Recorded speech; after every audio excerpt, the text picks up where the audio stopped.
Ähliňize salam.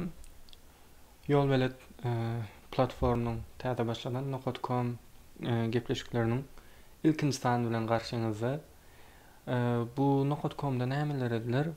İlk bilen pedal bolup biljek web saytlar, ýagny biziň ulanýan programmalarymyzyň yerini tutup biljek online käbir web saytlar görürüz. Bu näme bize peýda berýär? Ýagny biz kompýuterimizde programmalar gurunap, onuň RAM-inden ýa-da işleşinden haýalladyp köp ýer tutup uğraşmak ýerine näme ederiz? Diňe online käbir web saytlary ulanmak arkaly işimiz has, tez we ansat usulda ýerine ýetirip bileriz. Bolýa, umumyň siz hem öz bilen web saytlaryňyz bar bolsa, video şekilli ýa-da şekilli paýlaşyp bilersiňiz. Istendik ugurlardan, meselem biologiýadan anatomiýa degişli bir zat bolup biler. Meniňki bugünkü görkezjegim öz ugurumdan elektronikaň anatomiýasyna degişli bir web sayt, mugut Tinkercad web saýty. Tinkercad.com näme?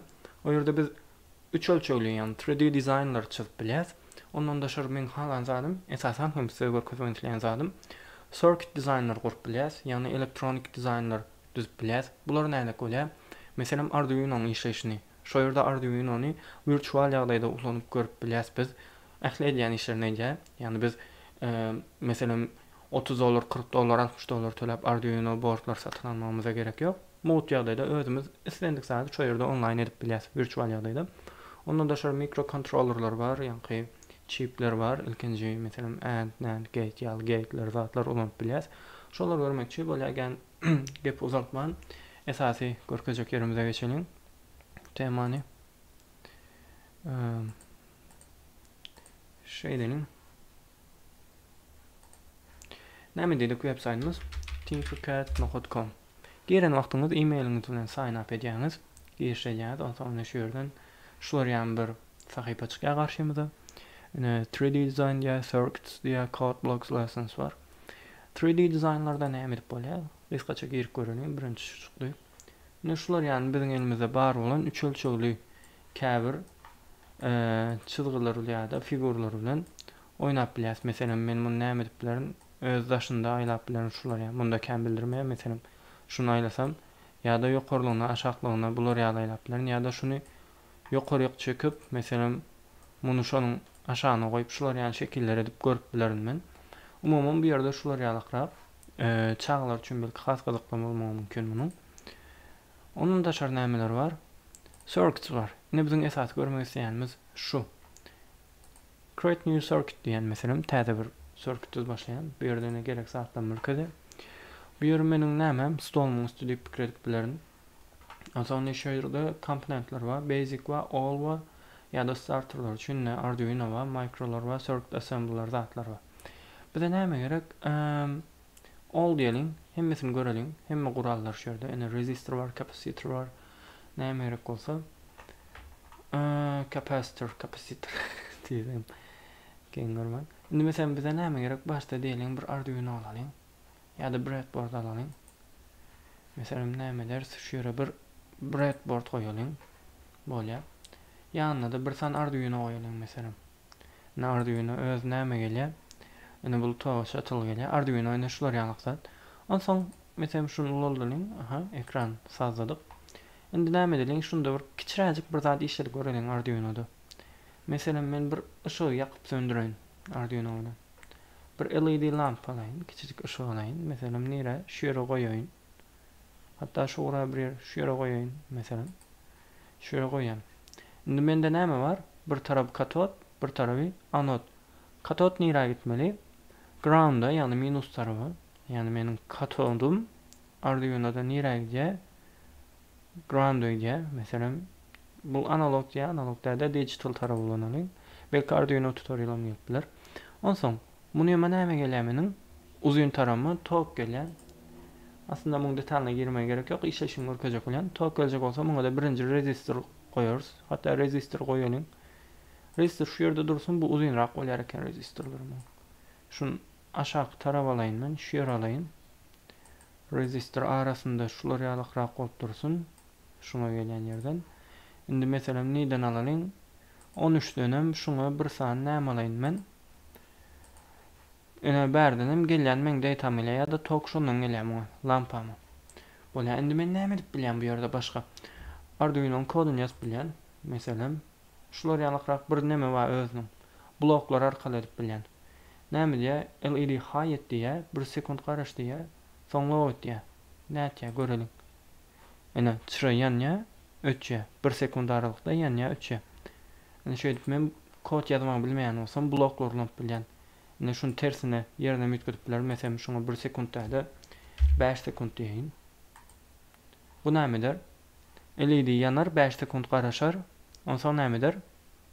Öçer. 1 sekunddan soň ýene yanar 5 sekund garaşar şeýle. Bildirýän bolmandylar kän ýanyp sönýäni, ýöne ýanyp sönýän şu ýerde renkinden.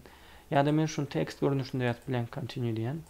Indi şu ýerde koduny ýazyp bilen, meselem men şu ýerden koduny ýükledip bilen, meselem pin 13'de men şunu pinni meselem näçe ýetgeçek? 10K ýetgeçek diýen, meselem şu ýerde pinler näçe? Arduino'da ýazyp bilýär koduny. 10K ýetgeçen. Indi görsem, meselem men bu pinni alýan, 13'den 10K geçirýän. Start diýen. Indi şular ýanýa 5 sekund. Sönýä 1 sekund. Soň ýene ýanýa. Şeýdip şu ýerde koduny ýazyp men göni Arduino'nun işleşini görüp bilýän meselem. Ondan daşar näme bilýär? Meselem men Arduino'nu aýraýyn, näde aýraýyn? Basýan. Delete. Okay, deleted. Bu galsyn. Indi men mikrochipler amlap bilýän. Şu ýerde başga da köp ulanıp bilýän bar. Meselem näme bar? AND gate bar. AND gate ulanany. Şu ýerde meselem men AND gate oýan. 74 HT18. Indi meselem muňa tok gerek bir ýerden. Näme? Power supply alýan. Bolýa. Indi näçe bolsun? Voltajym 5 bolsun. Current diýe. Muny 2,5 edelim. Meselem. Indi näme edelim? Şul gyzyldan tok gelýär. Men muny plusa baglaýyn. Mundan hem näme gelýär? Ground gelýär, negatif gelýär, negatifam negatife baglaýyn. Bolýar. Indi men AND gate'imiň işleşi birinjim input bolýar, giriş. Meselem birinjime tok bereýin. İkinji inputum ona da tok bereýin. Indi bu näme bolýar? Nere girdi bu? Şunu dilede deyin. Meselem şundan toga baglayan. Indi näme etdim? İkisinden toga bagladım. Üçüncüyüm näme meniň? Üçüncüyüm netijämiň gelýän ýeri. Muňa näme diýen?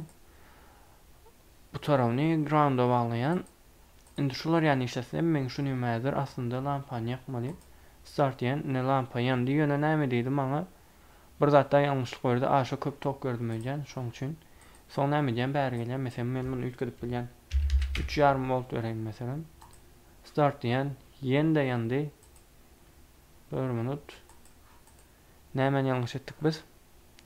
Tok gördük. Bolýa iki tarafa da berdik. AND gate'de aslında şunu girişini ýalňyş oýanam bolup bilerim men. Näme diýe? Input, output. Yo, dogry. Ay bir zatlar ýalňyş etdik de garas. Umumyň näme üçindir bize käbir ýalňyşlyklar berýär. Bu gerekde. Yes, muny çür. Start diýen. Şular ýany azyndan şuna ýakýa ýöne näme diýe bize ýalňyşlyk berýär. Şunu näçe resistant 1 kilo ohm diýe. Şunu men 220 deýin, ýanan men bunu bildirenem. Muny ýetgedip bilýän şeýdi bu ýerden. Ene şular ýany näme dip bilýän? Men käbir ýetgeşmeler girip, hem muňa tok görmendirim. Ene şu ýerden bäri voltaj gelmeli. Endi meselem işleýär. Ene çıram ýandy men. Näme diýen soň şunu alýan, bu ýere goýan. Endi näme diýe? Çıram has petrak ýa. Şunun ikisini ne olaversem nämedir? Çıram ýene ýanýa. Aslında ýanmaly däwelin. Bir ýalňyşlyk bar, muňa bular görers. Şular ýany dip chipleri näme dip bilýäs? Biz microcontroller chipler hem ulanyp bilýäris. Ground'a baglamandyr sebäbi. Ýalňyşlygymyzy tapdyk. Ground'a da baglanyň. Indi şu wagt ýanmaýa. Görüşüňiz ýaly. Indi näme edýäs? Muny bäri getirýäs. Muny malýan, bu ýere getirýän, ýerine ýetgedip bilýän şeýdip. Indi ýanýa. Indi şeýdip chipler ulanyp bilýäs we Arduino'nun görüşüňiz ýaly ulanyp bilýäs. Ondan daşar bir ýerde sensorlar bar, 7 segment display bar, batareyalar bar, ulanyp bilýärmiz. Hemme zatlar bardan. Gara bize gerek bolup biljek islendik zat şu ýerde bar. Şoň üçin Go pedal bir website eken, ulanmaňyzam maslahat berýän. Girip görüp bilersiňiz tinkercad.com.